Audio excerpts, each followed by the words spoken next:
तो गाइस कैसे हैं आप सब। उम्मीद करते हैं आप सब अच्छे होंगे और अच्छी चल रही होगी आपकी स्टडी। तो प्रिय छात्र छात्राएं, अभी तक हम लोगों ने 1.1 हल किया है, जिसका 2 पार्ट बना, पार्ट 1 पार्ट 2। आज हम लोग सॉल्व करने वाले हैं 1.2। तो चलिए इसको सॉल्व करते हैं। ठीक है, हमारा पहला क्वेश्चन क्या कह रहा है, निम्नलिखित संख्याओं को अभाज्य गुणनखंड के गुणनफल के रूप में व्यक्त कीजिए। ठीक है, अभाज्य गुणनखंड के रूप में इसको व्यक्त करना है। पहला क्वेश्चन है 140। आपको कुछ नहीं करना है, बस सिंपली इसका एलसीएम निकालना है। ठीक है, एलसीएम निकालेंगे। 2 से 70, फिर 2 से 35, फिर 5 से 7, हो गया ना। अब यहाँ पे आप 7 से लगा दोगे तो 1 टाइम लग जाएगा, बात खत्म। यानी कि 140 का अभाज्य गुणनखंड हमारा क्या होगा, इस सब को गुणन में लिख दीजिए। 2 गुने 2 इंटू 5 इंटू 7, ये हो गया आपका आंसर। बस सब क्वेश्चन का यही करना है। अब आपको 156 का निकाल लेना है एलसीएम। ठीक है, तो चलिए निकालते हैं। 2 से 78, फिर 2 से है ना 39। ठीक है, उसके बाद फिर 3 से 13, अब 13 से 1 टाइम। ठीक है, हो गया, बात खत्म। अब 156 का हमारा अभाज्य गुणनखंड कितना हो गया, इस सब को गुणन में रख दीजिए। 2 इंटू 2 इंटू 3 इंटू 13, ये हो गया हमारा इसका अभाज्य गुणनखंड आंसर। ओके, अब चलिए 3 नंबर का करते हैं। 3 नंबर में हमारा क्या है, 3, 8, 2, 5। अब सिंपली हमको इसका एलसीएम करना होगा, तो इसमें हम 3 से लगाएंगे। 3 से लगाएंगे तो हमारा कितना लग जाएगा, 3 एकम 3, 3 चौके 12, 3 एकम 3, सॉरी 3 दूने 6, 2 8 22, 3 7 21 और 3 5 15, 1275। ओके, देन हम लोग फिर 3 से लगाएंगे। 3 से लगाएंगे तो हो जाएगा 4, 2, 5। ओके, देन फिर 3 से नहीं लगेगा। अब इसमें लगाना होगा हमको 5 से। तो 5 से लगा देंगे तो 5 से हो जाएगा 85। ठीक है, 85, देन 5 से 17 और फिर हमको 17 से 1 टाइम। ठीक है, यानी कि 3, 8, 2, 5 इसका अभाज्य गुणनखंड कितना होगा, ये सारी 3 इंटू 3 इंटू 5 इंटू 5 इंटू 17 है ना, ये हो गया इसका अभाज्य गुणनखंड। चलिए अब चौथे नंबर का कर लेते हैं, 5005। ओके, इसका भी वही करना है। चलिए 5 से लगा देते हैं, 1001। ठीक है, देन अब 7 से लगा देते हैं, 7 से 1। ठीक है, देन 1 हो गया, देन 4 एंड 3। ठीक है, देन फिर 11 से 11, 1 जा 11, 11 3 जा 33। ठीक है, देन फिर 13 से 13 1 जा 13। चलिए, तो आपको जो है 5 का अभाज्य गुणनखंड कितना हो जाएगा, 5 इंटू 7 इंटू 11 इंटू 13, ये हो गया इसका आंसर। 4 क्वेश्चन हो गए सॉल्व। 5वां क्वेश्चन आपको खुद से करना है। It's your homework HW। ठीक है, चलिए अब नेक्स्ट क्वेश्चन हम सॉल्व करके आपको बताते हैं। चलिए दूसरा क्वेश्चन सॉल्व करते हैं। क्या कर रहा है, पूर्णांक के निम्नलिखित युग्म के HCF और LCM ज्ञात करिए। देखिए 2 युग्म दिया हुआ है ना, तो इसका HCF और LCM दोनों निकालना है तथा इसका ज्ञात कीजिए कि 2 संख्याओं का गुणनफल बराबर HCF गुने LCM होता है। और आपको यह भी पता करना है कि 2 संख्याओं को गुणा करने पर जो आंसर आएगा वो HCF और LCM के गुणा करने के बराबर होगा। तो चलिए सबसे पहले हम लोग 26 और 91 का LCM और HCF निकालते हैं। तो इसके पहले आपको क्या करना होगा, 26 का गुणनखंड करना होगा। तो 13 दूना 26, बहुत इजी है। इसका गुणनखंड जैसे आप पहला में किए हो वैसे ही कर सकते हैं। फिर आप 91 का कर सकते हैं। तो 91 का गुना करेंगे तो 13 7 91, 7 गुने 13, ये हो गया इसका अभाज्य गुणनखंड। ओके, अब अभाज्य गुणनखंड करने के बाद देखिए HCF हम किसे कहते हैं, हाइयर कॉमन फैक्टर, जो दोनों में हो और सबसे बड़ा हो। तो 13, इसका HCF हो गया 13। और LCM, तो LCM ज्ञात करने के लिए हमको क्या करना है, गुना करना होगा। और किस सब नंबर को, 2, 7 और 13 को। 2 इंटू 7 इंटू 13, इसको करना होगा गुना।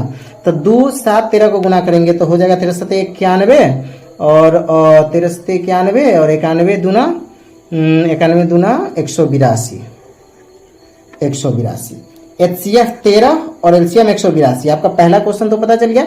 दूसरा, इसके दोनों के गुणनफल के बराबर है, ये भी आपको चेक करना है, ठीक है ना। देन चलिए चेक करते हैं। तो पहले आप 26 देन 91 को गुना कर लीजिए और फिर इक्वल टू में 13 HCF और 182 LCM को गुना कर दीजिए। दोनों का आंसर बराबर आना चाहिए, ठीक है। तो 26 देन 91 को आप गुना करके देख सकते हैं, ठीक है। हमने गुना करके पहले से रखा हुआ है 26 और 91 का, तो ये होता है 2366 और इसका भी गुना करेंगे तो हो जाएगा 2366। दोनों साइड इक्वल हो गया ना। तो यही तो यहाँ पे साबित करना कि दो संख्याओं का गुणनफल बराबर होता है HCF और LCM के, ठीक है। देन ठीक इसी तरीके से दूसरा क्वेश्चन भी हम सॉल्व करेंगे। ओके, चलिए करते हैं। तो पहले तो 92 छोटा नंबर है, इसलिए हम क्या करते हैं, पहले इसका LCM निकाल लेते हैं। तो 2 and 23 देन 5 से 10 का 5 से 10 का निकालेंगे तो 2 इंटू 3 इंटू 5 इंटू 17। ओके, ये हो गया ना। अब आपको क्या करना है कि HCF और LCM निकालना है। तो आप हमको बताइए इसमें HCF कितना होगा, है ना। तो आपका HCF हो जाएगा 2, जो दोनों में है और बड़ा है, ठीक है। देन आपको LCM निकालना है। तो आपको LCM निकालने के लिए सभी नंबर को मल्टीप्लाई करना होगा। Then 2 into 2 into 3 into 5 into 17, ठीक है। इसको आपको मल्टीप्लाई करनी है। सभी को आप मल्टीप्लाई करेंगे तो ये हो जाएगा 23,460, ठीक है ना। गुना कर दिए। अब गुना करने के बाद HCF और LCM और दोनों संख्याओं को गुणनफल के बराबर चेक करना है। तो आपको क्या करना होगा, 5 से 10 गुने 92 देन आपको 2 गुने 23,460 करना पड़ेगा। तो 510 और 92 को जब आप मल्टीप्लाई करेंगे, ठीक है ना, 510 और 92 को, तो 46,920 होगा, 46,920। और इसको भी गुना करेंगे तो उतना ही हो जाएगा, 46,920 हो गया ना हमारा आंसर। अब ये तीसरा क्वेश्चन आपका HW। एक क्वेश्चन आप भी तो प्रैक्टिस कीजिए। ओके, चलिए अब अगला क्वेश्चन सॉल्व करते हैं। तो चलिए डियर स्टूडेंट, तीसरा नंबर क्वेश्चन हम लोग सॉल्व करते हैं। क्या कर रहा है, अभाज्य गुणनखंड विधि द्वारा निम्नलिखित पूर्णांकों के HCF और LCM ज्ञात करें। अभाज्य गुणनखंड विधि से आपको लघुत्तम समापवर्तक और महत्तम समापवर्तक ज्ञात करने के लिए बोला जा रहा है।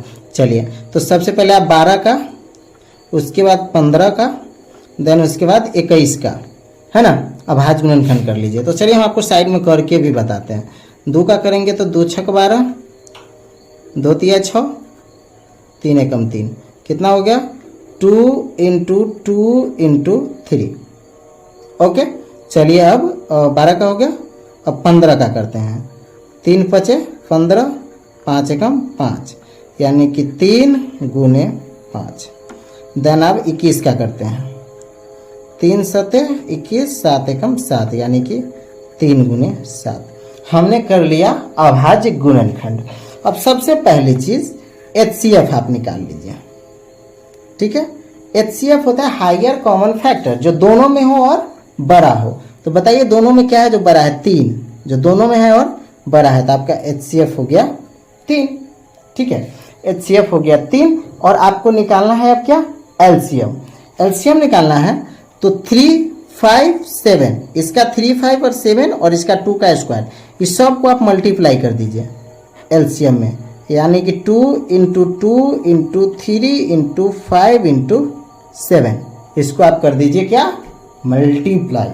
जब आप इन सारे नंबरों का मल्टीप्लाई करेंगे, ओके, यानी कि 2, 2, 3, 5 और 7, इसका जब आप मल्टीप्लाई करेंगे तो आपका जो आंसर आएगा वही आपका LCM होगा, ठीक है ना। तो 5 दूनी 10, 2 20, 23 60, 60 7 7 42 420, ये हो गया HCF। अब चेक करने का अच्छा सा नियम है कि आप ये तीनों को गुना करके देख लीजिए, इसको गुना करके देख लीजिए, आंसर बराबर आएगा। ठीक है ना। तो ये हो गई पहला क्वेश्चन सॉल्व, HCF 3 और LCM 420। चलिए अब आप दूसरा क्वेश्चन सॉल्व करिए। दूसरा है 17 देन 23 देन 29। देखिए ये सारे विषम पूर्णांक है जिसमें एक से और अपने आप के अलावा किसी भी और नंबर से नहीं लगता है।